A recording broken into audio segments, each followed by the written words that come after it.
I believe that in order to tackle, issues on a societal level, or in this case on an economic level, you need to understand how technology affects both the economy as well as society and how these things, interact with each other.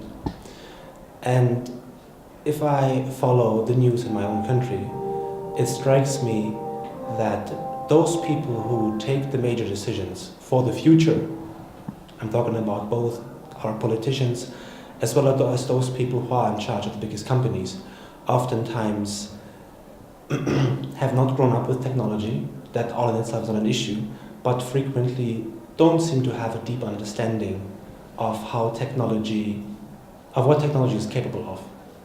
So I'm personally worried that the solutions to the issues that we might face in the future are solutions that would have been appropriate 50 years ago, where more education, more skills would have led to a company hiring you. I believe that this is changing, and I believe that we are automating these skills. So I would like to ask how you think we can change the process right now so that the elites that we have, the politicians that we have, are able to, come up with mature, qualified decisions that shape our future. Well, I think it's a great question, because I do think the speed of technology change and the understanding of it is difficult to keep up with. So I think the point is right, that a lot of leaders who are leading organizations today aren't as familiar with the technology that's there.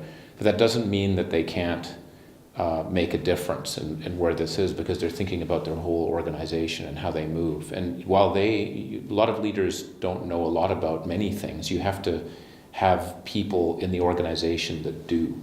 And I think what, first of all, you'd see is that there are a lot of leaders that are spending time with their leadership teams together, learning more about technology, traveling to the Silicon Valley, traveling to Shenzhen in China to learn about big data.